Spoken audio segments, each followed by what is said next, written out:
सुमित्रा अपने पति माधव के साथ सुमेरपुर गांव में रहती थी।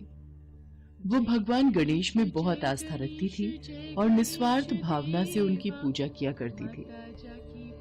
पति माधव साहूकार जयचंद के घर नौकर था।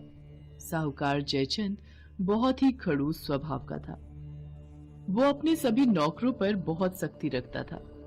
जय गणेश जय गणेश जय गणेश देवा, माता जाकी पार्वती पिता महादेवा। ओम श्री गणेशाय नमः, ओम श्री गणेशाय नमः। सुनो जी, ये लो भगवान गणेश की नाम की आरती। क्या हुआ, आप आज जल्दी में हो? हाँ, वो साहूकार ने आज जल्दी बुलाया है। कुछ दिनों में गणेश चतुर्थी का उत्सव आने वाला है, तो इस बार वो अपनी हवेली पर 10 दिनों के लिए भगवान गणपति की स्थापना कर रहे हैं। काफी धूमधाम से गणेश चतुर्थी की तैयारियां करवा रहे हैं। हम सभी को रोजाना अब जल्दी ही हवेली पर पहुंचना होगा। हाँ, गणपति बप्पा तो मेरा भी मन है।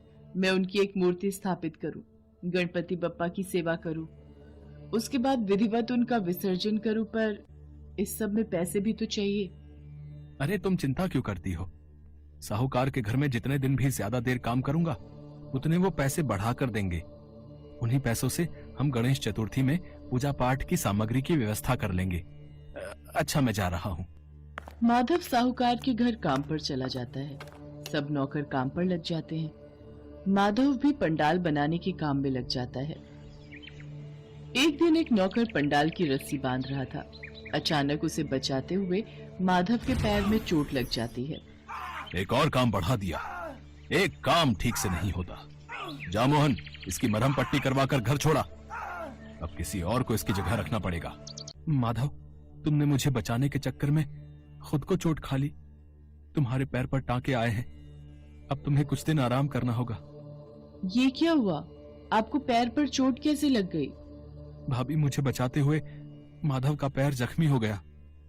पंडाल की रस्सी बांध रहा था, रस्सी खुल गई और यह हादसा हो गया।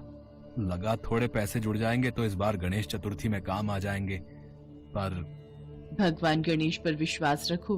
उनकी इच्छा होगी तो हम जरूर गणेश की स्थापना करेंगे। आपका पैर जल्दी ही ठीक हो जाएगा।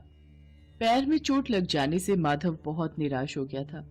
अगले दिन सुमित्रा गणेश जी की पूजा करके माधव से बोली, सुनो जी, मैं सोच रही हूँ आपकी जगह मैं साहूकार के पास काम पर लग जाती हूँ। पैसों की जरूरत भी है, आपकी दवाई भी लानी है। कुछ तो काम बता ही देंगे। सुमित्रा, साहूकार बहुत खड़ूस स्वभाव का है। एक एक आना गिनकर देता है। तुम उसे नहीं झेल पाओगी। आप चिंता मत करो। जब तक भगवान गणेश मेरे साथ है, मुझे किसी बात का कोई भय नहीं है। वो मुझे हर मुश्किल से लड़ने की ताकत देते आए हैं। सुमित्रा साहूकार के पास काम के लिए जाती है। ठीक है, पंडाल की साफ सफाई का काम मैं तुझे दे रहा हूँ, पर ध्यान रखना, गणेश जी की मूर्ति के आसपास और पंडाल में बिल्कुल भी कूड़ा नहीं दिखाई देना चाहिए। अच्छे से साफ सफाई करना, तभी तुझे पैसे दूंगा, मैं समझी? आप बेफिक्र रहिए मालिक, मैं ध्यान रखूंगी। सुमित्रा पंडाल की साफ सफाई का काम देखने लगती है। गणेश चतुर्थी दिवस प्रारंभ हो जाता है। लोगों की भीड़ साहूकार के घर में आनी शुरू हो जाती है। सुमित्रा भी साहूकार से 1 हफ्ते के काम के पैसे मांगती है। अभी मैं जरा जरूरी काम से जा रहा हूँ, तू कल सुबह आएगी तब ले लियो। सुबह मालिक, मुझे गणेश भगवान की मूर्ति लेनी है। उनके लिए पूजा पाठ का सामान और प्रसाद लेना है। मैं अपने घर में गणेश जी की स्थापना कर रही हूँ। अब अगर आप पैसे दे देते तो मेरा काम हो जाता।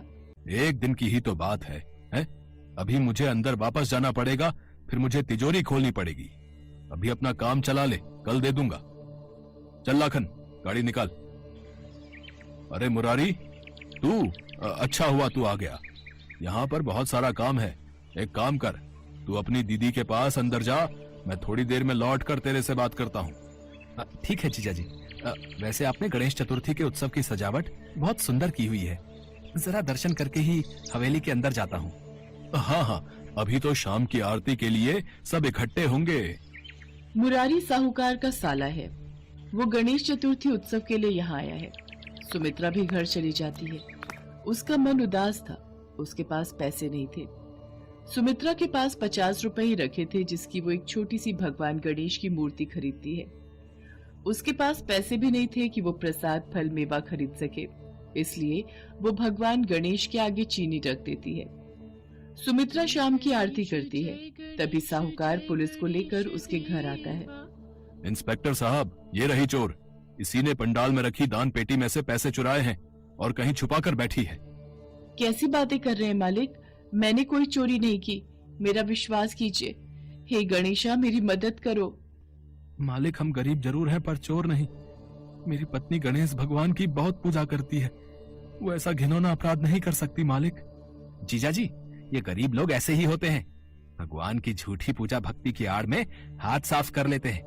इन्हें ऐसे छोड़ना गलत है। छोड़ कौन रहा है साले साहब? ले जाइए इंस्पेक्टर साहब और बंद कर दीजिए इस चोरनी को हवालात में। सुमित्रा और माधव रोते बिलखते रहे पर किसी ने भी उनकी एक नहीं सुनी।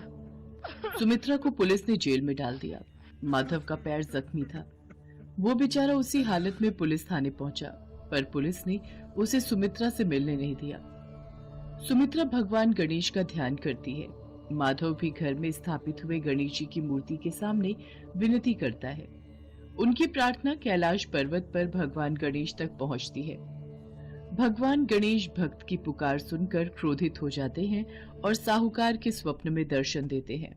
उठो जयचंद, तुमने मेरी भक्त सुमित्रा पर जो चोरी का झूठा इल्जाम लगाया है, उस कारण मैं तुम पर क्रोधित हूं। असली चोर मुरारी है।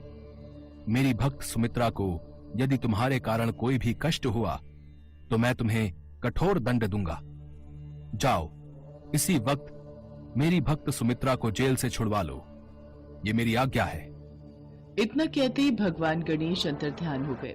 साहूकार घबरा कर उठा, पूरा पसीने से भीगा हुआ था, डरा हुआ था। सुबह भी हो चुकी थी। हे भगवान गणेश, मुझे क्षमा करें, मुझसे बड़ी भूल हो गई। मैं अभी पुलिस स्टेशन जाता हूँ।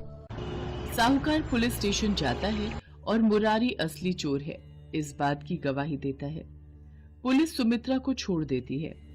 सुमित्रा, मुझे माफ कर दे। मैंने तुझ पर चोरी का इल्जाम लगाया। कल रात भगवान गणेश मेरे सपने में आए थे और उन्होंने मुझे सारी सच्चाई बता दी।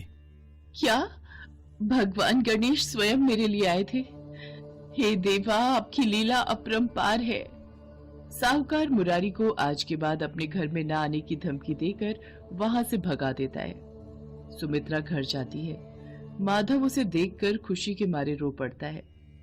अगले दिन साहूकार सुमित्रा को उसकी मेहनत के पैसे देता है और साथ ही साथ कभी भी किसी के साथ बुरा ना करने की कसम लेता है। और फिर गणेश चतुर्थी के 10वें दिन विसर्जन होता है। तब तक माधव का पैर भी ठीक हो गया था। भगवान गणेश की कृपा से साहूकार ने माधव और सुमित्रा दोनों को ही काम पर रख लिया, और वो भी अच्छी पगार पर। गणेश जी की कृपा से सुमित्रा और माधव दोनों की जिंदगी खुशियों से भर जाती है।